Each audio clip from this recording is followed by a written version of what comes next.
ভূত বক্স অফিসে আপনাকে স্বাগতম। আলো নিভিয়ে হেডফোন কানে দিন, কারণ এখন শুরু হতে যাচ্ছে এমন এক ভয়ঙ্কর গল্প যা হয়তো আজ রাতের ঘুম কেড়ে নেবে আপনার। তাহলে বন্ধুরা শুরু করা যাক।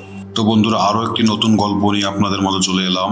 আজকের গল্পের নাম হচ্ছে অভিশপ্ত তাল গাছের নিচে মধ্যরাতের কান্না।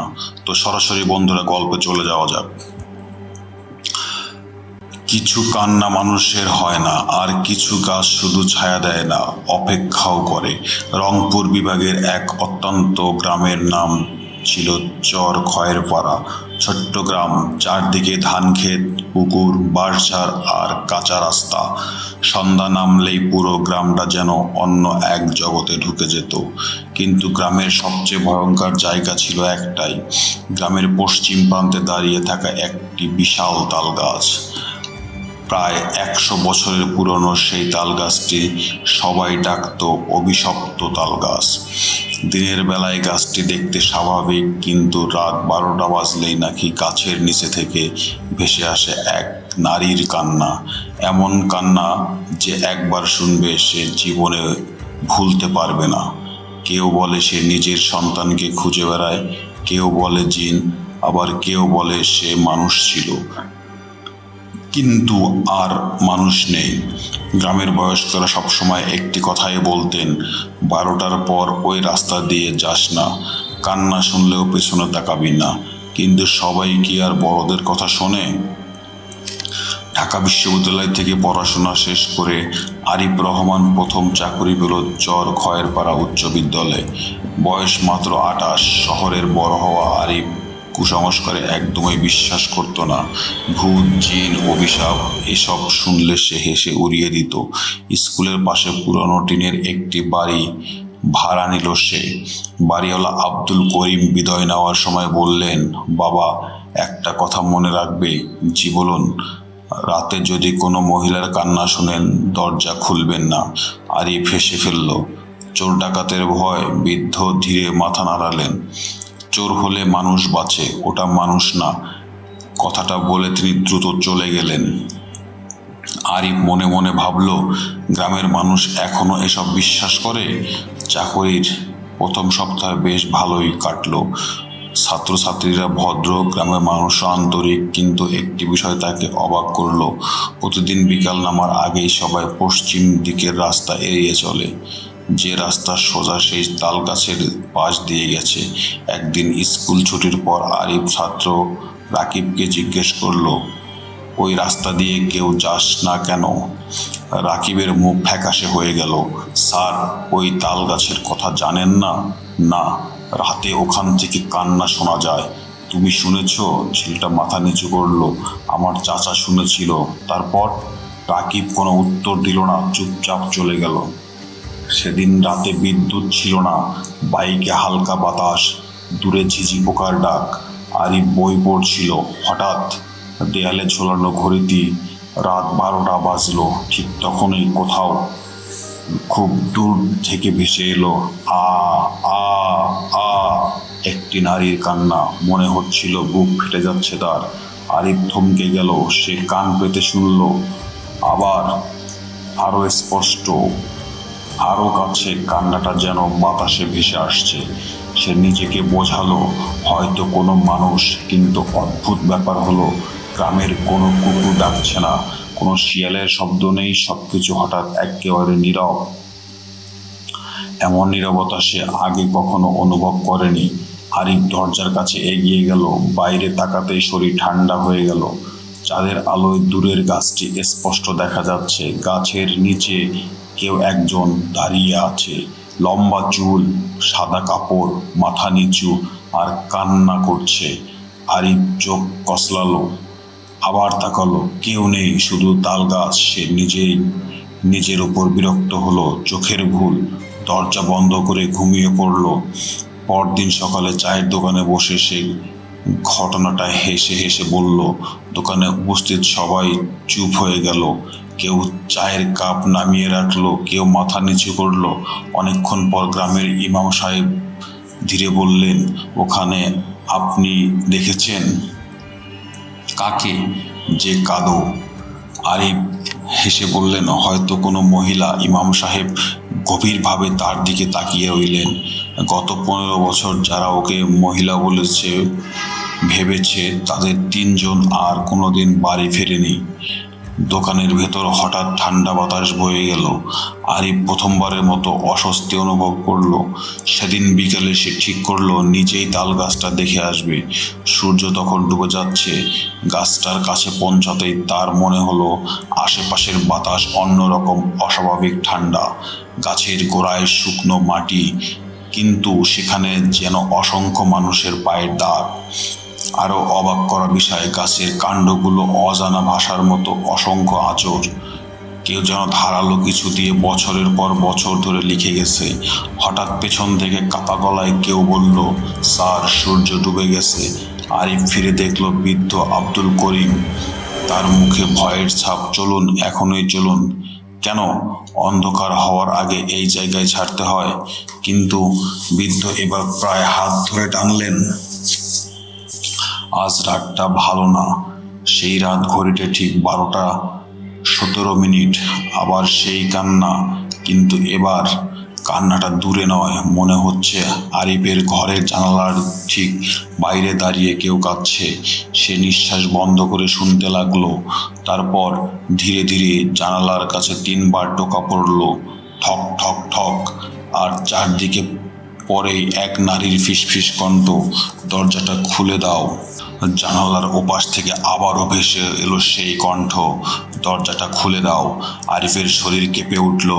কণ্ঠটা ছিল অদ্ভুত। কখনো মনে হচ্ছিল একজন যুবতী কথা বলছে, আবার পরক্ষণেই মনে হচ্ছিল বৃদ্ধ কোনো নারী কাঁদতে কাঁদতে অনুরোধ করছে। সে সাহস করে জিজ্ঞেস করল, কে? কে আপনি? কোনো উত্তর নেই, শুধু কান্না। কয়েক সেকেন্ড পর আবার 3টে টোকা, ঠক ঠক ঠক। হঠাৎ আরিফের মনে পড়ে গেল বাড়িওয়ালা আব্দুল করিমের কথা। রাতে যদি কোনো মহিলার কান্না শুনেন, দরজা খুলবেন না। সে আর এক মুহূর্ত দেরি না করে ঘরের সব বাতি চালিয়ে দিল।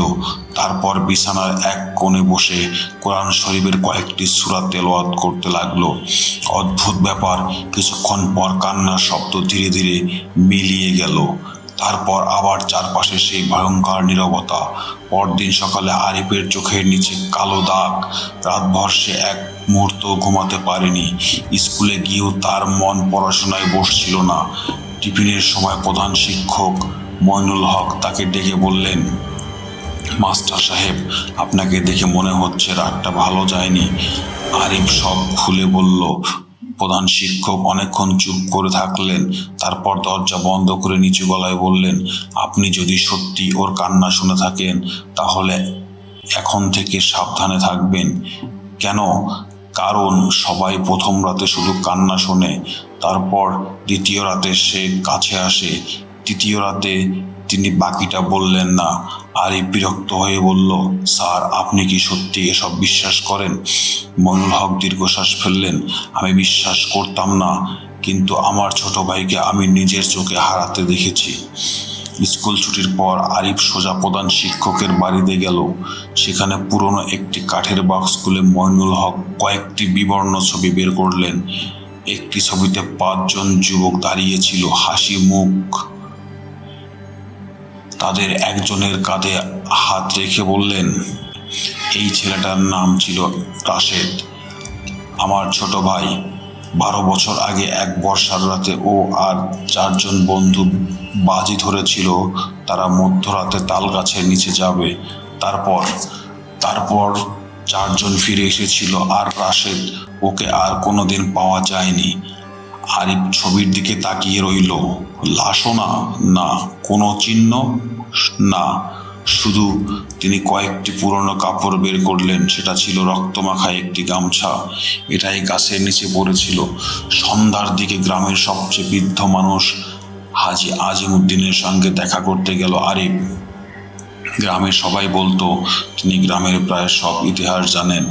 বৃদ্ধ বারান্দায় বসে তসবি পড়ছিলেন। আরিফের কথা শুনে তিনি চোখ বন্ধ করলেন। তুমি ওই গাছের কাছে গিয়েছো? জি। গাছের গায়ে দাগ দেখেছো? জি। ওগুলো লেখা না, তাহলে ওগুলো নখের আঁচড়। আরিফ অবাক। কার? বৃদ্ধ ধীরে বললেন, যারা পালাতে চেয়েছিল। এরপর তিনি বলতে শুরু করলেন বহু বছরের পুরনো একটি ঘটনা। প্রায় 50 বছর আগে গ্রামে এক দরিদ্র বিধবা নারী থাকতেন। তার নাম জহুরা। সঙ্গে ছিল তার 5 বছরের একটি ছেলে। এক রাতে ছেলেটি হঠাৎ নিখোঁজ হয়ে যায়। গ্রামে সবাই মিলে খুঁজেও তাকে পায়নি।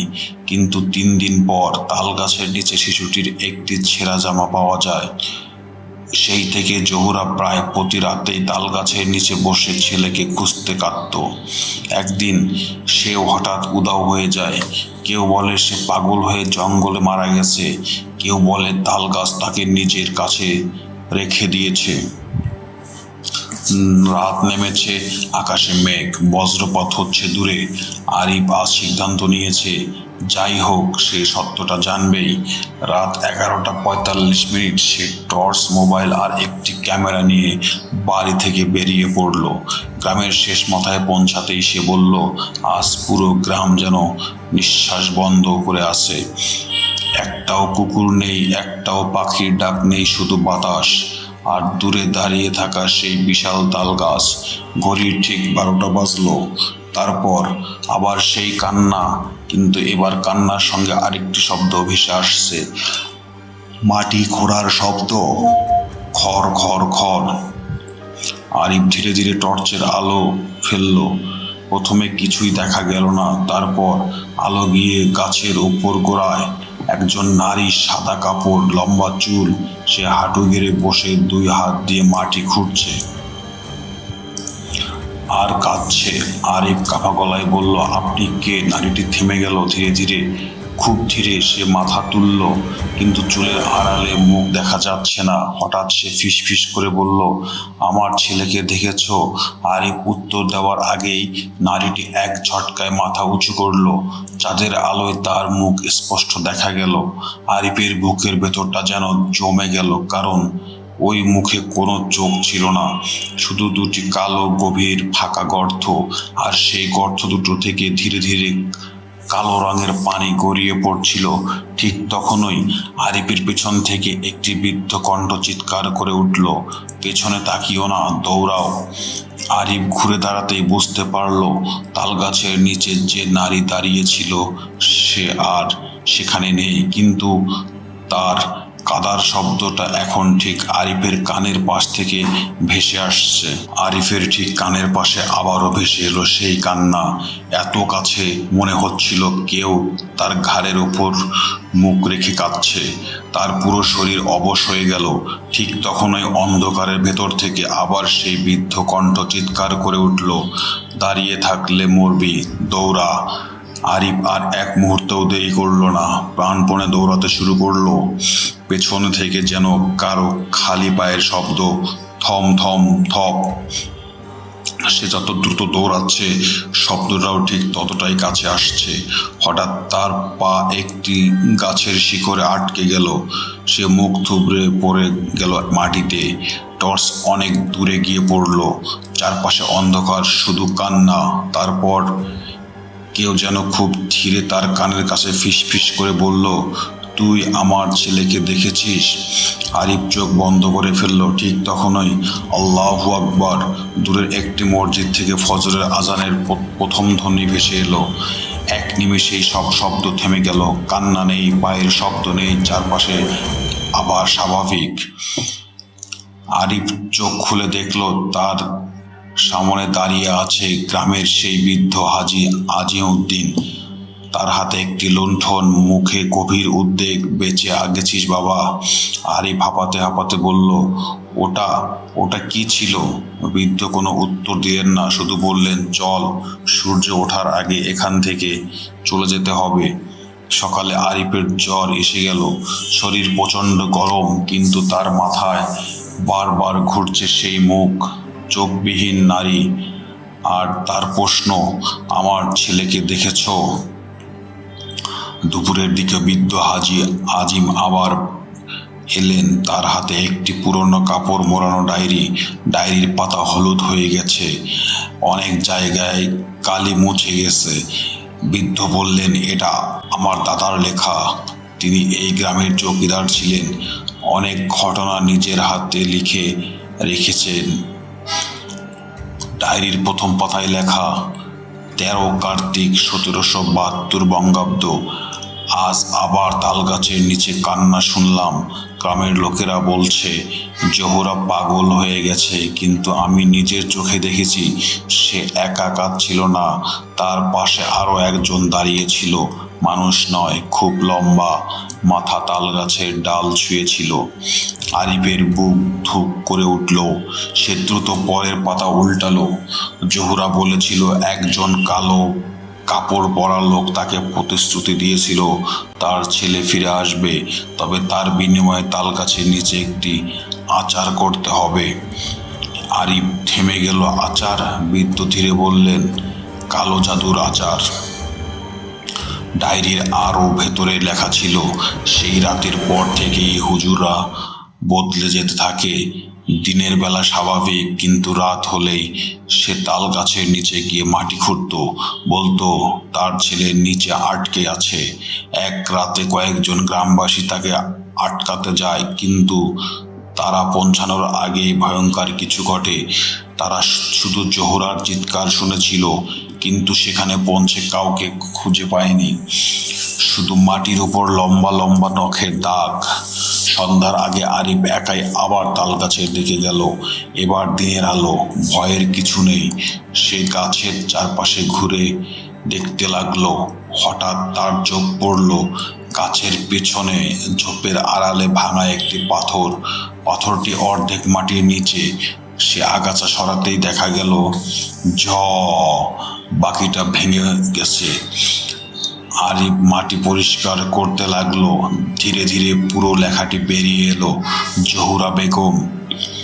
তার নিচে আরো একটি লাইন, মৃত্যু তারিখের জায়গাটা ভাঙা।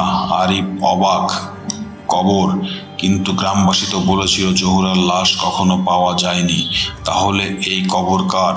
ঠিক তখনই তার পেছন থেকে একটি ছোট্ট ছেলে বলল, আপনি ওর কবর খুঁজে পেয়েছেন? আরিফ ঘুরে দাঁড়ালো। 10-11 বছরের একটি ছেলে, মলিন কাপড়, খালি পা। তুমি কে? আমার নাম সজীব। এখানে কি করছো? ছেলেটা তাল গাছের দিকে তাকিয়ে বলল, আমার দাদু বলতো এই কবরের নিচে কেউ নেই। তাহলে আসল জিনিসটা আরো নিচে কি আছে? ছেলেটি ফিসফিস করে বলল, একটা দরজা। আরিফ অবাক হয়ে জিজ্ঞেস করল, দরজা মানে? ছেলেটা উত্তর দিল না, বরং বলল, আজ রাতে ও আবার বের হবে। কে? যে কাঁদে। তুমি দেখেছ অনেকবার, ভয় লাগে না? ছেলেটা হেসে বলল, অদ্ভুত সেই হাসি, আমি তো ওর সঙ্গে কথা বলি। আরিফের শরীর ঠান্ডা হয়ে গেল। কি বললে? ও আমাকে সব গল্প বলে। ঠিক তখনই দূর থেকে সজীবের মা চিৎকার করে ডাকলেন, সজীব, ওখান থেকে সরে আয়। মহিলা দৌড়ে এসে ছেলেকে জোর করে টেনে নিয়ে যেতে লাগলেন। যাওয়ার আগে আরিফকে বললেন, স্যার, ওর কথা বিশ্বাস করবেন না। কেন? মহিলা কাঁপা গলায় বললেন, 3 বছর আগে আমার ছেলে এই তাল গাছের কাছে খেলতে এসে হারিয়ে গিয়েছিল। আরে বিস্মিত, কিন্তু এই তো আপনার ছেলে। মহিলার চোখ ভিজে উঠল। তিনি ধীরে ধীরে বললেন, না স্যার, আমার ছেলে 3 বছর আগেই হারিয়ে গেছে। সে এখন আমার সঙ্গে থাকে। সে আগের সেই ছেলে নয়। কথাটি বলেই তিনি ছেলেটিকে নিয়ে দ্রুত চলে গেলেন। আরিফ স্থির হয়ে দাঁড়িয়ে রইল। দূরে হাঁটতে হাঁটতে সজীব একবার ঘুরে তাকালো। তারপর সে ধীরে ধীরে হাত নাড়ল। আর সেই মুহূর্ত আরিফ স্পষ্ট দেখতে পেল, সজীবের ঠিক পেছনে একজন সাদা কাপড় পরা লম্বা চুলের নারী হাঁটছে। কিন্তু আশ্চর্যের বিষয়, মহিলা যেন তাকে দেখতেই পাচ্ছেন না। আর সেই নারী মুখ তুলে সরাসরি আরিফের দিকে তাকিয়ে আস্তে করে হাসলো। সেই রাতের পর আরিফ আর নিশ্চিতভাবে বলতে পারছিল না সে যা দেখেছে তা সত্যি নাকি তার নিজের মনের ভুল। কিন্তু একটি বিষয় পরিষ্কার ছিল, তাল গাছের সঙ্গে একটি আত্মার নয়, আরও অনেক অজানা রহস্য জড়িয়ে আছে। পরদিন সকালে আরিফ সোজা আজিমউদ্দিনের বাড়িতে গেল। বৃদ্ধ তখন ফজরের নামাজ শেষে উঠানে বসে তসবিহ পড়ছিলেন। আরিফ বসেই বলল, চাচা, তাল গাছের পাশে একটা কবর আছে। বৃদ্ধের হাতে থাকা তসবিহ থেমে গেল। তুই দেখছিস? জি। আর কিছু? আরিফ কিছুক্ষণ চুপ করে বলল, একটা ছেলে বলল কবরের নিচে একটা দরজা আছে। কথাটা শুনে বৃদ্ধর মুখের রং বদলে গেল। তার কাপা ঠোঁট দিয়ে বের হলো মাত্র দুটি শব্দ, সে জেনে গেছে। কে? বৃদ্ধ ধীরে চারদিকে তাকালেন, যেন কেউ তাদের কথা শুনছে। তারপর নিচু গলায় বললেন, আজ থেকে প্রায় 60 বছর আগে এই গ্রামে একজন তান্ত্রিক এসেছিল। নাম কেউ জানতো না, সবাই তাকে ডাকতো কালো ফকির। সে দাবি করত মৃত মানুষকে ফিরিয়ে আনা যায়। আরিফ ভ্রু কুঁচকে বলল, অসম্ভব। বৃদ্ধ মৃদু হাসলেন, হয়তো, কিন্তু মানুষ যখন প্রিয়জনকে হারায় তখন অসম্ভবকেও বিশ্বাস করতে শুরু করে। জোহরা বেগম নিজের ছেলেকে ফিরে পাওয়ার আশায় সেই কালো ফকিরের কাছে গিয়েছিল। ফকির তাকে বলেছিল, মৃত্যু আর জিনের মাঝখানে একটি পথ আছে। সেই পথের দরজা খুলতে হলে একটি পুরনো তাল গাছ দরকার, আর দরকার একজন মায়ের কান্না। আরিফের বুকের ভেতর কেমন যেন মোচড় দিয়ে উঠল। বৃদ্ধ আবার বললেন, সেই রাতে তাল গাছের নিচে নিষিদ্ধ আচার হয়েছিল। তারপর আকাশ কালো হয়ে গিয়েছিল, প্রচণ্ড ঝড়, বজ্রপাত, আর গ্রামের মানুষ দূর থেকে এক নারী চিৎকার শুনছিল। ভোর হলে তারা সেখানে গিয়ে শুধু তাল গাছটা দেখতে পায়। ফকির নেই, জোহরা নেই। কিন্তু বৃদ্ধ থেমে গেলেন। কিন্তু কি? তাল গাছের শিখরের চারপাশে নতুন মাটি চাপা ছিল। সেদিন বিকেলে আরিফ সিদ্ধান্ত নিল, সে একটাই সত্যটা জানবে। তার সঙ্গে এবার ছিল একটি শক্তিশালী টর্চ, একটি ভিডিও ক্যামেরা, একটি কোদাল, আর একটি ছোট্ট কোরআন শরীফ। রাত 11টা 40 মিনিট সে তাল গাছের কাছে পৌঁছে ক্যামেরা চালু করলো। চারদিকে অস্বাভাবিক নীরবতা। মনে হচ্ছিল পুরো পৃথিবী যেন শব্দ করা ভুলে গেছে। রাত 12টা, হঠাৎ বাতাস থেমে গেল। এক ফোঁটা বাতাসও নেই। তারপর আবার সেই কান্না, কিন্তু এবার কান্নাটা তাল গাছের নিচে থেকে নয়, মাটির নিচে থেকে। আরিফ স্তব্ধ। সে হাঁটু গেড়ে কান্না লাগলো। স্পষ্ট শুনতে গেল একজন নারী কাঁদছে, আর খুব আস্তে আস্তে বলছে, আমাকে বের করো। আরিফ কাঁপতে কাঁপতে কোদাল দিয়ে মাটি খুঁড়তে শুরু করলো। প্রথমে শুকনো মাটি, তারপর ভেজা মাটি, তারপর ঠক। লোহার মতো শক্ত কিছুতে দেওয়াল লেগে গেছে। সে হাত দিয়ে মাটি সরাতে লাগলো। ধীরে ধীরে বেরিয়ে এলো একটি পুরনো কাঠের ঢাকনা। ঢাকনার মাঝখানে মরিচা ধরা লোহার হাতল, আর তার উপর অদ্ভুত কিছু চিহ্ন, যেন বহু পুরনো কোনো তান্ত্রিক প্রতীক। আর এক গম্ভীর শ্বাস নিল। ধীরে ধীরে হাতলটা ধরল, এক টানে উপরে তুললেন।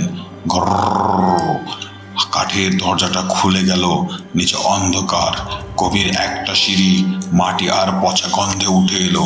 ঠিক তখনই তার ক্যামেরার আলো একবার জ্বলে নিভে গেল, তারপর আবার জ্বলে উঠল। আরিফ ক্যামেরার স্ক্রিনে তাকিয়ে হঠাৎ জমে গেল, কারণ স্ক্রিনে দেখা যাচ্ছে তার ঠিক পিছনে একজন নারী দাঁড়িয়ে আছে। লম্বা চুল, সাদা কাপড়, মাথা নিচু। কিন্তু সে যখন পেছনে ফিরে তাকালো, সেখানে কেউ নেই। হঠাৎ নিচের অন্ধকার থেকে একটি শিশুর কণ্ঠ ভেসে এলো, মা। আরেকবার, মা। তারপর কান্না, একটি ছোট্ট শিশুর কান্না। আরিফ টর্চের আলো নিচে ফেলল। সিঁড়ির শেষ দেখা যায় না, মনে হচ্ছে অনেক গভীর নেমে গেছে। সে সাহস করে প্রথম ধাপে পা রাখলো, তারপর দ্বিতীয় ধাপ, তৃতীয় ধাপ। প্রতিটি ধাপের সঙ্গে বাতাস ঠান্ডা হয়ে যাচ্ছে। পেছনের ছবিটি যেন দূরে সরে যাচ্ছে। হঠাৎ উপর থেকে বিকট শব্দ হলো, থাম। আরিফ থমকে চমকে উপরে তাকালো। সে কাঠের দরজা দিয়ে সে নেমেছিল, সে নিচে থেকেই বন্ধ হয়ে গেছে। চারপাশ অন্ধকার, শুধু তার টর্চের তীক্ষ্ণ আলো। আর সেই অন্ধকারে গভীর থেকে ধীরে ধীরে ভেসে আসছে একাধিক মানুষের কান্না। একজন নয়, দুজন নয়, ডজন খানেক মানুষ যেন একসঙ্গে কাঁদছে। ঠিক তখনই সিঁড়ির নিচে দুটি জলজলে লাল চোখ দেখা দিল। তারপর আরো দুটো, আরো আরো। মুহূর্তের মধ্যে অন্ধকার ভেতরে অসংখ্য জোড়া চোখ জ্বলে উঠল, আর সবাই তাদের একসঙ্গে একই কথা বলতে শুরু করলো, এবার তুই ফিরবি না। লোহার তালাটি নিজে থেকেই খুলে মাটিতে পড়ে গেল। থং শব্দটা পুরো গর্ভবস্ত কক্ষে প্রতিধ্বনিত হলো। ঠিক সেই মুহূর্তে কালো মূর্তিটা আগের চেয়ে অনেক বেশি ভয়ঙ্কর হয়ে উঠল। সে গর্জন করে উঠল, বাক্সটি খুলবি না, 60 বছর ধরে যা বন্দি আছে তাকে বন্দি থাকতে দে। কিন্তু এবার আরিফ থামল না। সে ধীরে ধীরে বাক্সটির ঢাকনা তুলল। ভেতরে কোনো সোনাদানা নেই, কোনো অস্ত্র নেই, ছিল মাত্র 3টি জিনিস। একটি পুরনো কাপড় মরানো কোরআন শরীফ, একটি ছোট্ট শিশুর কাঠের খেলনা ঘোড়া, আর একটি ছোট্ট চিঠির কাগজটা প্রায় নষ্ট হয়ে গেছে, কালিও অনেকটা মুছে গেছে, তবুও পড়া যায়। উপরে লেখা, এই বক্স খুলবে তার কাছে আমার শেষ অনুরোধ। নিচে লেখা, জহুরা বেগম। আরিফ কাপা হাতে চিঠিটি খুলল। লেখা ছিল, আমি জানি না এই চিঠি কেউ কোনোদিন পড়বে কিনা। আমি আমার সন্তানকে বাঁচতে গিয়ে সবচেয়ে বড় ভুল করেছি। একজন তান্ত্রিক আমাকে বলেছিল মৃত্যুকেও ফিরিয়ে আনা যায়। আমি বিশ্বাস করেছিলাম, কিন্তু সে আমার সন্তানকে ফেরায়নি, বরং এমন এক অন্ধকার শক্তিকে ডেকে এনেছে যা এখন গ্রামের মানুষের প্রাণ নিয়ে বেঁচে আছে। যদি কেউ এই চিঠি পড়ে, তাহলে আমাকে নয়, আমার সন্তানকেও নয়, তান্ত্রিককে থামিও। আরিফের বুক কেঁপে উঠল। অর্থাৎ একদিন সবাই ভুলে ভেবেছে জোহরার অভিশাপ নয়, সে নিজেও একজন প্রতারিত মা। ঠিক তখন ভূগর্ভস্থ কক্ষের বাতাস বরফের মতো ঠান্ডা হয়ে গেল। বাক্সের ভেতরে কোরআন শরীফটি নিজে থেকেই খুলে গেল। পাতাগুলো দ্রুত উল্টাতে লাগলো, তারপর হঠাৎ থেমে গেল একটি নির্দিষ্ট পাতায়। আরিফ বিস্ময় দেখল, সেই পাতার ভাঁজে লুকিয়ে আছে একটি পুরনো তাবিজ। তাবিজটির ওপর কালো সুতো জড়ানো, কিন্তু তার মাঝখানে একটি রূপার ছোট্ট টুকরা, সেখানেই খোদাই করা, আল্লাহই সর্বশক্তিমান। হাজী আজিমের কথা মনে পড়ল। তিনি একদিন বলেছিলেন, অন্ধকারে যত শক্তিশালী হোক, তার চেয়ে শক্তিশালী আল্লাহর সাহায্য। আরিফ তাবিজটি হাতে নিয়ে কালো ছায়ামূর্তিটির বিকট চিৎকার করে উঠল, না, ওটা ছুঁস না। তার পুরো শরীর থেকে কালো ধোঁয়া বের হতে লাগলো। ঠিক তখনই কক্ষের এক কোণে আলো ফুটে উঠল। সেই আলোর ভেতর থেকে ধীরে ধীরে একজন নারী এগিয়ে এলেন। সাদা কাপড়, লম্বা চুল, কিন্তু এবার তার মুখ স্পষ্ট। তিনি আর আগের মতো ভয়ঙ্কর নন। চোখে অশ্রু, মুখে গভীর ক্লান্তি। তিনি শান্ত গলায় বললেন, আমি জহুরা। আরিফ নিঃশব্দে তার দিকে তাকিয়ে বলল। জহুরা কাঁদতে কাঁদতে বললেন, আমি কাউকে মারিনি, আমি শুধু আমার ছেলেকে খুঁজেছি। কিন্তু সে, তিনি কালো ছায়ার দিকে তাকালেন, আমার কান্নাকে ব্যবহার করেছে। ছায়ামূর্তিটি এবার নিজেই আসল রূপ প্রকাশ করতে শুরু করলো। তার কালো পোশাক ছিঁড়ে যেতে লাগলো। ধীরে ধীরে দেখা গেল তার পুরো শরীর পোড়া, মুখ বিকৃত, দুটি চোখ জ্বলন্ত কয়লার মতো, হাতের নখ অস্বাভাবিক লম্বা। সে আর মানুষ নয়, সে বহু বছরের অন্ধকার শক্তির আধার। সে হাসতে লাগলো, তোমরা ভাবছো আমাকে থামাতে পারবে? আমি একা নই। এই গ্রামের প্রতিটি ভয়, প্রতিটি অভিশাপ, প্রতিটি কান্না আমাকে এই শক্তি দেয়। হঠাৎ পুরো কক্ষের চারপাশে অসংখ্য ছায়া দেখা দিতে লাগলো। রাশেদ, সজীব, অজানা নারী, অজানা শিশু, অসংখ্য মুখ, তারা সবাই যেন বন্দী। জোহরা আরিফের দিকে তাকিয়ে বললেন, ওদের মুক্তি দাও। কিভাবে? তালগাছটা যতক্ষণ দাঁড়িয়ে আছে, ততক্ষণ এই দরজাও খোলা থাকবে। আরিফ বুঝতে পারল, অভিশাপের কেন্দ্র তালগাছ। যদি তালগাছ ধ্বংস হয়, তাহলে হয়তো এই অন্ধকার শক্তির দোষ শেষ হবে। কিন্তু ঠিক তখনই ছায়ামূর্তিটি ভয়ঙ্কর হাসি দিয়ে বলল, ভুল ভাবছ। গাছ কেটে ফেললেই অভিশাপ শেষ হবে না, কারণ সে নিজের বুকের মাঝখানে হাত ঢুকিয়ে ধীরে ধীরে একটি কালো পাথর বের করলো। পাথরটি যেন জীবন্ত, তার ভেতর লাল আলো জ্বলছে। সে বলল, আমার প্রাণ এই গাছে নয়, এই পাথরে। আর এই পাথর ভাঙার সাহস আজ পর্যন্ত কারো হয়নি। ঠিক তখনই পাথরটির ভেতর থেকে একটি শিশুর কান্না ভেসে এলো, আর স্তব্ধ হয়ে গেল। এ কি জোহরার হারিয়ে যাওয়া সন্তানের আত্মা নাকি? আরো ভয়ঙ্কর কোনো সত্য অপেক্ষা করছে। কক্ষের ছাদে তখন ফাটল ধরতে শুরু করছে, মাটি কাঁপছে, সময় ফুরিয়ে আসছে। আরিফ শক্ত করে তাবিজটি হাতে ধরলো। তার সামনে এখন দুটি পথ, পালিয়ে বাঁচা নাকি অন্ধকারের শেষ পর্যন্ত লড়াই করা। লোহার তালাটি নিজে থেকেই খুলে মাটিতে পড়ে গেল। থং শব্দটা পুরো গর্ভবস্ত কক্ষে প্রতিধ্বনিত হলো। ঠিক সেই মুহূর্তে কালো মূর্তিটা আগের চেয়ে অনেক বেশি ভয়ঙ্কর হয়ে উঠল। সে গর্জন করে উঠল, বাক্সটি খুলবি না, 60 বছর ধরে যা বন্দি আছে তাকে বন্দি থাকতে দে। কিন্তু এবার আরিফ থামল না। সে ধীরে ধীরে বাক্সটির ঢাকনা তুলল। ভেতরে কোনো সোনাদানা নেই, কোনো অস্ত্র নেই, ছিল মাত্র 3টি জিনিস। একটি পুরনো কাপড় মরানো কোরআন শরীফ, একটি ছোট্ট শিশুর কাঠের খেলনা ঘোড়া, আর একটি ছোট্ট চিঠির কাগজটা প্রায় নষ্ট হয়ে গেছে, কালিও অনেকটা মুছে গেছে, তবুও পড়া যায়। উপরে লেখা, এই বক্স খুলবে তার কাছে আমার শেষ অনুরোধ। নিচে লেখা, জোহরা বেগম।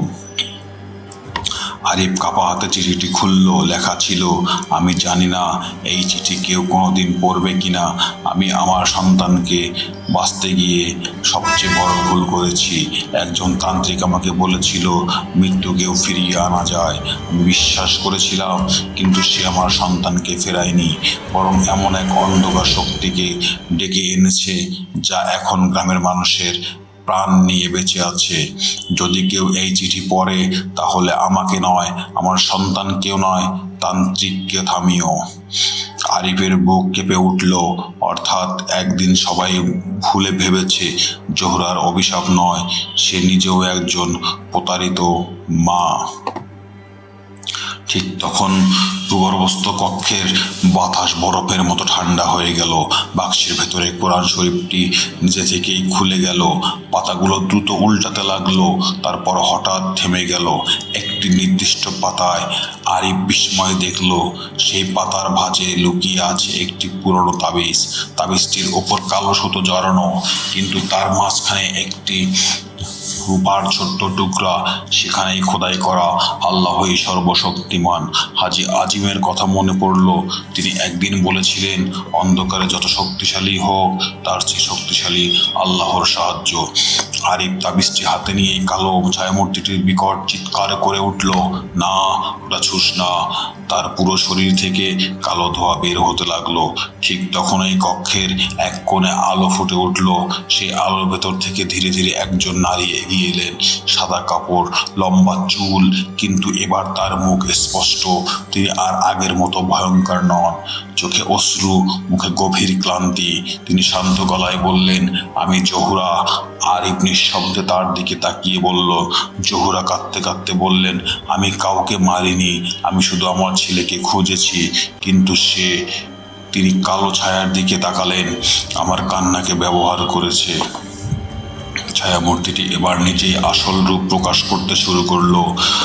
তার কালো পোশাক ছিঁড়ে যেতে লাগলো।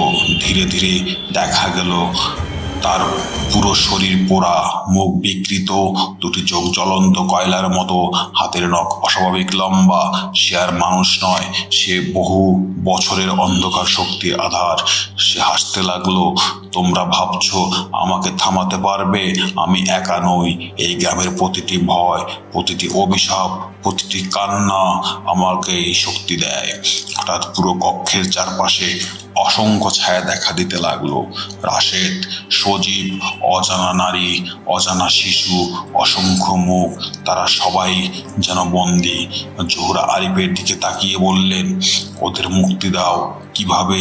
তালগাছটা যতক্ষণ দাঁড়িয়ে আছে, ততক্ষণ এই দরজাও খোলা থাকবে। আরিফ বুঝতে পারলো অভিশাপের কেন্দ্র তালগাছ। যদি তালগাছ ধ্বংস হয় তাহলে হয়তো এই অন্ধকার শক্তি শেষ হবে। কিন্তু ঠিক তখনই ছায়ামূর্তিটি ভয়ঙ্কর হাসি দিয়ে বলল, ভুল ভাবছো, গাছ কেটে ফেললেই অভিশাপ শেষ হবে না। কারণ সে নিজের বুকের মাঝখানে হাত ঢুকিয়ে ধীরে ধীরে একটি কালো পাথর বের করলো। পাথরটি যেন জীবন্ত, তার ভেতর লাল আলো জ্বলছে। সে বলল, আমার প্রাণ এই গাছে নয়, এই পাথরে। আর এই পাথর ভাঙার সাহস আজ পর্যন্ত কারো হয়নি। ঠিক তখনই পাথরটির ভেতর থেকে একটি শিশুর কান্না ভেসে এলো। আর স্তব্ধ হয়ে গেল। এ কি জোহরার হারিয়ে যাওয়া সন্তানের আত্মা নাকি? আরো ভয়ঙ্কর কোনো সত্য অপেক্ষা করছে। কক্ষের ছাদে তখন ফাটল ধরতে শুরু করছে, মাটি কাঁপছে, সময় ফুরিয়ে আসছে। আরিফ শক্ত করে তাবিজটি হাতে ধরলো। তার সামনে এখন দুটি পথ, পালিয়ে বাঁচা নাকি অন্ধকারের শেষ পর্যন্ত লড়াই করা। ভূগর্ভস্থ কক্ষটি প্রচণ্ডভাবে কাঁপছে, ছাদের ফাটল থেকে মাটি ঝরে পড়ছে, চারদিকে বন্দি আত্মার আর্তনাদ। আর মাঝখানে দাঁড়িয়ে আছে সেই তান্ত্রিক। তার হাতে স্পন্দিত হচ্ছে কালো পাথরটি। পাথরটির ভেতর থেকে যেন হৃদয় স্পন্দনের মতো শব্দ আসছে, ধূপ ধূপ ধূপ ধূপ। কিন্তু সেই মানুষের স্পন্দন নয়, মনে হচ্ছিল বহু শত মানুষের কান্না একসঙ্গে মিশে এই শব্দ তৈরি করছে। আরিফ সাহস সঞ্চয় করে জিজ্ঞেস করলো, তুমি কে?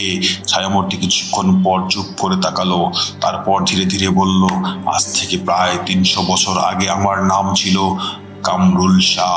আমি তান্ত্রিক ছিলাম না, আমি ছিলাম রাজদরবারের একজন ওঝা। মানুষ আমাকে সম্মান করত, কিন্তু মৃত্যুকে হারানোর লোভ আমাকে অন্ধকারের পথে নিয়ে যায়। সে বলতে লাগলো, অনেক বছর আগে সে নিষিদ্ধ সাধনা শুরু করে। এক রাতে এক বৃদ্ধ তান্ত্রিক তাকে একটি কালো পাথর দেয়, বলে, এতে যত মানুষের ভয় আর কান্নাবন্দি হবে তত তুই শক্তিশালী হবি। প্রথমে সে বিশ্বাস করেনি, কিন্তু পরের দেখলো প্রতিটি মৃত্যুর সঙ্গে তার শক্তি বাড়ছে, প্রতিটি আতঙ্ক তাকে আরো অমর করে তুলছে। শেষ পর্যন্ত সে নিজের আত্মাকেই সে পাথরের সঙ্গে বেঁধে ফেলে। সেই ভুলের পর সে আর মানুষ থাকেনি।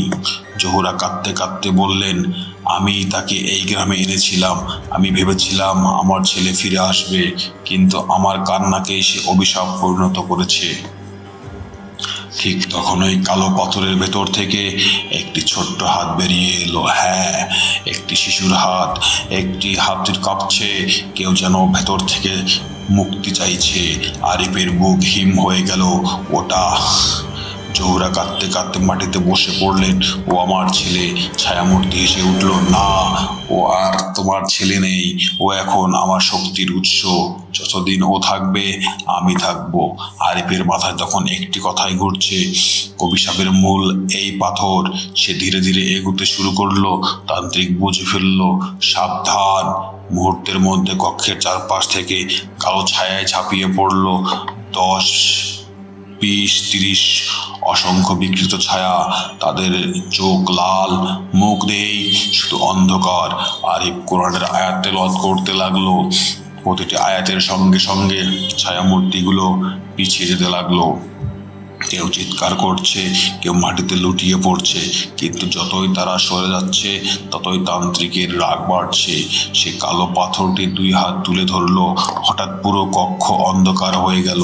আরিফ কিছুই দেখতে পাচ্ছে না, শুধু শুনতে পাচ্ছে তার মায়ের কণ্ঠ, আরিফ, তার বাবার কণ্ঠ, বাবা ফিরে আয়। তার ছোটবেলার বন্ধুদের কণ্ঠ একসঙ্গে সবাই ডাকছে। সে বুঝতে পারলো এগুলো বাস্তব নয়, এগুলো তাকে দুর্বল করার চেষ্টা। সে চোখ বন্ধ করে শুধু আঘাত পড়তে লাগলো। ধীরে ধীরে সব কণ্ঠ মিলিয়ে গেল। কোরআনের আয়াত, সবচেয়ে বড় আয়াত। কোরআনের উপর পৃথিবীতে আর কোনো জিনিস নেই। চোখ খুলতেই সে অবাক। তান্ত্রিকের পেছনে একটি ছোট্ট ছেলে দাঁড়িয়ে আছে, 5 বছরের বেশি হবে না। মুখে ধুলো, চোখে ভয়। সে কাঁদছে। জোহরা চিৎকার করে উঠলেন, আমার ছেলে। ছেলেটির হাত বাড়িয়ে বলল, মা, কিন্তু ঠিক তখনই কালো পাথর থেকে কালো শিকল বেরিয়ে এসে আবার ছেলেটিকে জড়িয়ে ধরল। সে মুহূর্তেই অদৃশ্য হয়ে গেল। জহুরা ভেঙে পড়লেন, বাবা ওকে বাঁচাও, ও কোনোদিন মরেনি। আরিফ হতবাক, মানে? জহুরা কাঁদতে কাঁদতে বললেন, ওকে হত্যা করা হয়নি, ওর আত্মাকে এই পাথরের ভেতরে বন্দি করা হয়েছে। হঠাৎ সজীব দৌড়ে এসে আরিফের হাতে একটি ছোট্ট লোহার হাতুড়ি দিল। এটা নিন। এটা কোথায় পেলে? এই বক্সের ভেতরে ছিল। আরিফ ভালো করে তাকালো। হাতুড়ির গায়ে আরবি হরফে খোদাই করা সত্য মিথ্যার বন্ধন ভাঙে। তান্ত্রিক অবাক, প্রথমবারের মতো ভয় পেল। সে এক পা পিছিয়ে গেল। না, ওটা ব্যবহার করিস না। তুই বুঝতে পারছিস না, পাথর ভাঙতে শুধু আমি মরবো না, এই কক্ষ ধ্বংস হয়ে যাবে। যারা বন্দী আছে তাদেরও হয়তো আর বাঁচানো যাবে না। আরিফ থমকে গেল। তার সামনে এখন অসম্ভব কঠিন সিদ্ধান্ত। যদি পাথর ভাঙে, অভিশাপ শেষ হয়ে যাবে, কিন্তু বন্দি আত্মাগুলোর কি হবে? ঠিক তখনই জহুরা চোখের পানি মুছে দাঁড়ালেন। তিনি শান্ত কণ্ঠে বললেন, সবাইকে বাঁচাতে হলে প্রথমে একজন মাকে তার সবচেয়ে কঠিন ত্যাগ স্বীকার করতে হবে। কথাটি বলেই তিনি ধীরে ধীরে কালো পাথরের দিকে হাঁটতে শুরু করলেন। তার মুখে আর ভয় নেই, শুধু এক মায়ের অটল সিদ্ধান্ত। আর তান্ত্রিকের মুখে প্রথমবারের মতো স্পষ্ট আতঙ্ক ফুটে উঠল। জহুরা ধীরে ধীরে কালো পাথরের দিকে এগিয়ে যাচ্ছেন। চারপাশে প্রচণ্ড ভূমিকম্পের মতো কাঁপুনি, ভূগর্ভস্থ কক্ষের ছাদ ভেঙে পড়ছে। তবুও তিনি একবারের জন্য থামলেন না। তান্ত্রিক গর্জে উঠল, আর এক কদম এগোলেই সব শেষ হয়ে যাবে। জহুরা শান্ত গলায় বললেন, আজ 60 বছর ধরে আমি প্রতিদিন কাঁদছি, আজ আর কান্না নয়, আজ হিসাব হবে। তিনি আরিফের দিকে তাকালেন। তার চোখে আর কোনো ভয় নেই, শুধু একজন মায়ের সীমাহীন ভালোবাসা। বাবা, আমি জানি তুমি আমাকে বিশ্বাস করেছিস, এবার আমার শেষ কথাটা শুন। আরিফ মাথা নাড়ল। জহুরা বললেন, এই পাথরের ভেতরে শুধু আমার ছেলে নয়, যতজন মানুষ এই তালগাছের অভিশাপে হারিয়ে গেছে তাদের সবার আত্মাবন্দী। পাথর ভাঙলেই তারা মুক্তি পাবে। কিন্তু তিনি একটু থামলেন। আমিও চিরদিনের জন্য চলে যাব। আরিফ স্তব্ধ। না, অন্য কোনো উপায় নেই। জহুরা মৃদু হাসলেন। মায়ের ভালোবাসা কখনো দ্বিতীয় পথ থাকে না। ঠিক তখনই তান্ত্রিক দুহাত আকাশের দিকে তুলল। চারপাশের কালো ধোঁয়া একসঙ্গে তার শরীর ঢুকতে শুরু করলো। তার দেহ আরো বিশাল হয়ে গেল। মুখ বিকৃত হয়ে এক ভয়ঙ্কর দানবের রূপ নিল। চোখ থেকে আগুন বের হচ্ছে, মাটিতে তারা ছায়া ছড়িয়ে পড়ছে। সে গর্জে উঠল, আজ কেউ এখান থেকে বাঁচবে না। অসংখ্য কালো ছায়া একসঙ্গে আরিফের দিকে ছুটে এলো। আরিফ কোরআনের আয়াত তেলাওয়াত করতে লাগলো। তার হাতে ধরা তাবিজটি হঠাৎ উজ্জ্বল আলো ছড়াতে শুরু করলো। সে আলো ছড়িয়ে পড়তেই একটি, দুটি, 10টি, শত শত ছায়া আগুনে পোড়া কাগজের মতো মিলিয়ে যেতে লাগলো। তাদের চিৎকার পুরো কক্ষ কেঁপে উঠল। সচিব হঠাৎ চিৎকার করে বলল, স্যার, আপনি এখানে? আরিফ বুঝে গেল। সে হাতে থাকা লোহার হাতুড়ি শক্ত করে ধরল। তান্ত্রিকও বুঝে গেল। সে বজ্রপাতের গতিতে ঝাঁপিয়ে পড়ল। ঠিক সেই মুহূর্তে জহুরা নিজের 2 হাত দিয়ে কালো পাথরটি শক্ত করে জড়িয়ে ধরলেন। তান্ত্রিক চিৎকার করে উঠলেন, না! জহুরা চোখ বন্ধ করলেন। তার ঠোঁটে ধীরে ধীরে দোয়া। তারপর তিনি আরিফের দিকে তাকিয়ে বললেন, বাবা, আঘাত করো। আরিফের চোখ ভিজে গেল। তার হাত কাঁপছে। সে পারছে না। কিভাবে একজন মায়ের ওপর আঘাত করবে? জহুরা মৃদু হেসে বললেন, আমার দিকে নয়, অন্ধকারের দিকে আঘাত করো।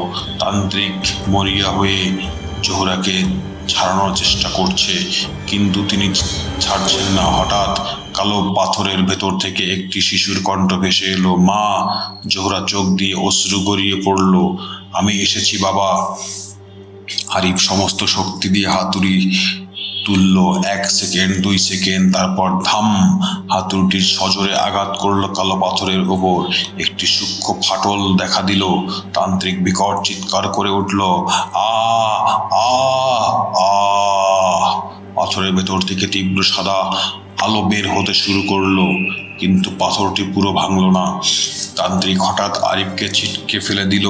হাতুড়ি অনেক দূরে গিয়ে পড়ল। সে ধীরে ধীরে আবার পাথরটি নিজের হাতে তুলে নিল। তার শরীর কাঁপছে, কিন্তু সে এখানে বেঁচে আছে।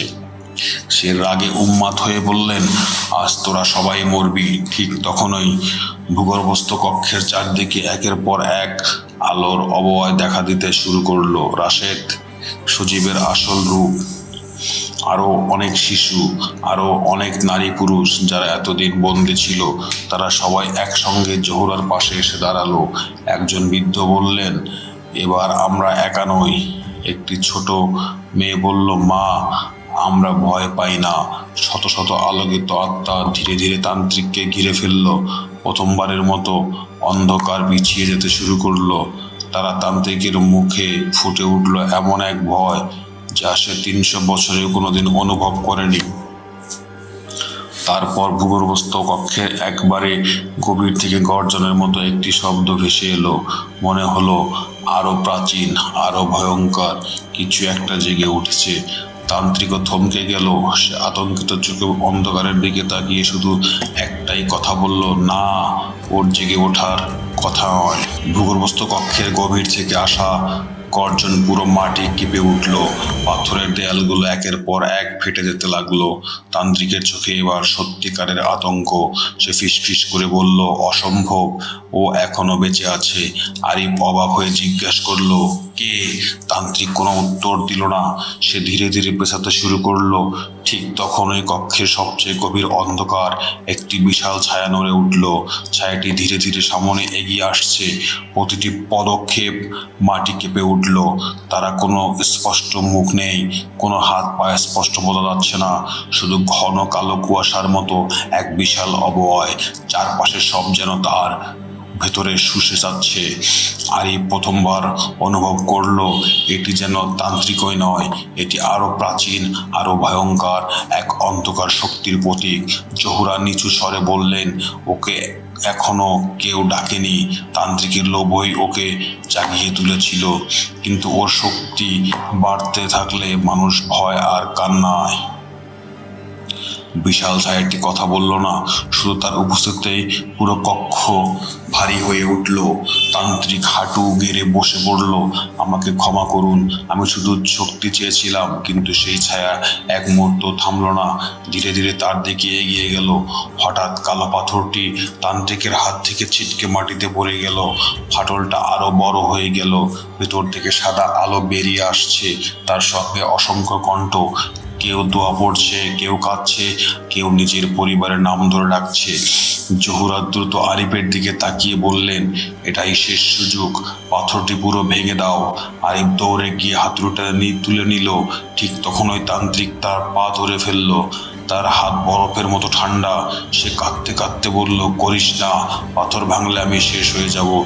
আরিফ দৃঢ় গলায় বলল, তোমার জন্য অনেক নিরীহ মানুষ জীবন হারিয়েছে, আজ এর শেষ হবেই। সে সমস্ত শক্তি দিয়ে আবার আঘাত করলো। ধাম! আরো একটি ফাটল, তারপর দ্বিতীয় আঘাত। ধাম! পাথরের অর্ধেক ভেঙে গেছে। ভেতর থেকে এক ঝলক তীব্র আলো বেরিয়ে পুরো কক্ষ আলোকিত করে দিল। আলোর ভেতর থেকে দেখা গেল একটি ছোট্ট ছেলে, 5 বছরে। সে দৌড়ে জোহরার দিকে এগিয়ে এলো। মা! জোহরা কাঁদতে কাঁদতে তাকে জড়িয়ে ধরলেন। 60 বছরের অপেক্ষার পর একজন মা তার সন্তানকে ফিরে পেলেন। কিন্তু আনন্দের সেই মুহূর্ত বেশিক্ষণ স্থায়ী হলো না। পুরো ভূগর্ভস্থ কক্ষ ভেঙে পড়তে শুরু করেছে। তাল গাছের বিশাল শিকড়গুলো ছিঁড়ে যাচ্ছে, মাটি ফেটে উপরে আলো দেখা যাচ্ছে। সজীব চিৎকার করে উঠল, স্যার, আর একবার, শেষ আঘাত। আরিফ হাতুড়ি উঁচু করলো। তান্ত্রিক শেষবারের মতো ঝাঁপিয়ে পড়ল, কিন্তু এবার শত শত মুক্ত আত্মা একসঙ্গে তাকে আটকে ধরল। রাশেদ, সজীবের প্রকৃত আত্মা, আরো অনেক। তারা সবাই একসঙ্গে বলল, আজ আর কোনো নিরীহ মানুষ মরবে না। আরিফ চোখ বন্ধ করে শেষ আঘাত করলো। ধবাস! কালো পাথরটি হাজার টুকরো করে বিস্ফোরিত হলো। এক প্রচণ্ড আলোর বিস্ফোরণে পুরো ভূগর্ভ কক্ষ ভরে গেল। তান্ত্রিকের দেহ ধীরে ধীরে কালো ধোঁয়ায় পরিণত হতে লাগলো। সে চিৎকার করছে, ক্ষমা চাইছে, কিন্তু আর কেউ তাকে বাঁচাতে পারল না। কয়েক সেকেন্ডের মধ্যেই সে সম্পূর্ণ মিলিয়ে গেল। তাল গাছের শিকড়গুলো একে একে শুকিয়ে যেতে শুরু করলো। উপরে দাঁড়িয়ে থাকা শতবর্ষী গাছটি কেঁপে উঠল, তারপর প্রচণ্ড শব্দে মাটিতে ভেঙে পড়ল। বহু বছরের অভিশাপ যেন সেই শব্দের সঙ্গে সঙ্গে শেষ হয়ে গেল। আলোর ভেতরে জোহরা নিজের সন্তানের হাত ধরে দাঁড়িয়ে আছেন। তিনি মৃদু হেসে আরিফকে বললেন, ধন্যবাদ বাবা, আজ আমার কান্না শেষ হলো। ছোট্ট ছেলেটিও হাসলো, মাকে আর খুঁজতে হবে না। ধীরে ধীরে তারা দুজন আলোর মধ্যে মিলিয়ে গেল। এক এক করে সব বন্দি আত্মাও শান্ত আলো হয়ে আকাশের দিকে উঠে যেতে লাগলো। শুধু সজীব দাঁড়িয়েছিল। সে হেসে বলল, এবার আমি সত্যিই বাড়ি ফিরব। তারপর সে অদৃশ্য হয়ে গেল। আরিফ একা দাঁড়িয়ে রইল। চারপাশ শুধু ধুলো, ভাঙা পাথর আর ভোরের প্রথম আলো। সে কোনোভাবে সিঁড়ি বেয়ে উপরে উঠতে এলো। গ্রামের মানুষ তখন দৌড়ে আসছে, কারণ সারা গ্রাম জুড়ে সবাই একই শব্দ শুনছে। শত মানুষের কান্না হঠাৎ একসঙ্গে থেমে যাওয়ার শব্দ। কিন্তু সবকিছু কি সত্যিই শেষ হয়ে গেছে? আরিফ যখন শেষবারের মতো ভেঙে পড়া তাল গাছটির দিকে তাকালো, সে দেখতে পেল গাছের কাটা গুড়ির ওপর কালো ছাই দিয়ে কেউ যেন একটি মাত্র শব্দ লিখে গেছে, ফিরবো। তাল গাছটি ভেঙে পড়ার পর কেটে গেল 3 মাস। ঝড় ক্ষয়ের পাড়া গ্রাম যেন নতুন জীবন ফিরে পেল। রাত নামলেই আর কোনো কান্না শোনা যায় না। পশ্চিমের রাস্তা দিয়ে এখন আবার মানুষ চলাচল করে। শিশুরা বিকেলে যেখানে খেলাধুলা করে, সে জায়গাটিতে এক সময় সবাই অভিশপ্ত বলে এড়িয়ে চলতো। সেখানে এখন মানুষ একটি ছোট মসজিদ নির্মাণের উদ্যোগ নিয়েছে। গ্রামের সবাই বিশ্বাস করতে শুরু করলো অভিশাপ শেষ। কিন্তু আরিফের মন থেকে একটি প্রশ্ন কিছুতেই দূর হচ্ছিল না। সেদিন তালগাছের গুড়িয়ে লেখা সে একটি শব্দ, ফিরবো, সেটা কে লিখেছিল? তান্ত্রিক তো ধ্বংস হয়ে গেছে। তাহলে একদিন দুপুরে ডাক পিয়ন আরিফের হাতে একটি পুরনো খাম তুলে দিল। খামের ওপর কোনো প্রেরকের নাম নেই, শুধু লেখা, আরিফ রহমানের জন্য, ব্যক্তিগত। আরিফ খাম খুলতেই ভেতর থেকে বেরিয়ে এলো একটি হলুদ হয়ে যাওয়া ছবি।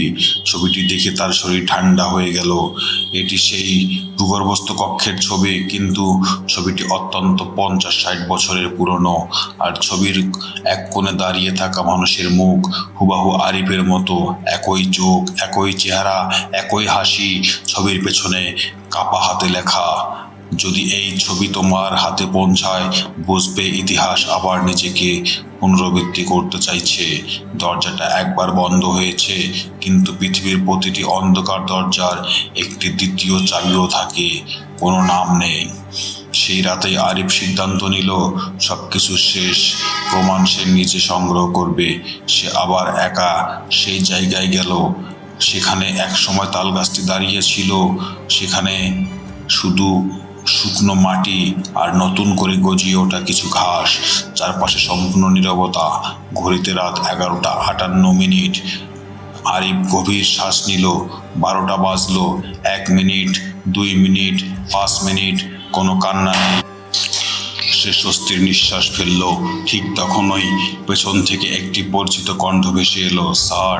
আরিফ দ্রুত ঘুরে দাঁড়ালো। সামনে দাঁড়িয়ে আছে সজীব, কিন্তু এবার সে আগের মতো অস্বাভাবিক নয়, স্বাভাবিক একটি শিশু, মুখে মিষ্টি হাসি। তুমি? ছেলেটি বলল, ভয় পাবেন না, আমি বিদায় বলতে এসেছি। সজীব আকাশের দিকে তাকিয়ে বলল, সব আত্মাই অন্ধকারে আটকে থাকে না, কেউ কেউ শুধু একজন সাহসী মানুষের অপেক্ষা করে। আপনি সেই মানুষ ছিলেন। আরিফ কিছু বলার আগেই সজীবের শরীর ধীরে ধীরে আলোর মতো স্বচ্ছ হয়ে সে শেষবারের মতো হাসলো। আমাকে মাকে বললেন, আমি ভালো আছি। কথাটা শেষ হতেই সে মিলিয়ে গেল। আরিফের চোখ ভিজে উঠল। সে বুঝতে পারলো আর সত্যি সব শেষ। সে ধীরে ধীরে ফিরে হাঁটতে শুরু করলো। ঠিক তখনই তার পায়ে কিছু একটা লাগলো। মাটিতে আধা আধি চাপা পড়ে আছে একটি ছোট্ট কাঠের খেলনা ঘোড়া। একই খেলনা যেটা সে লোহার বাক্সে দেখছিল।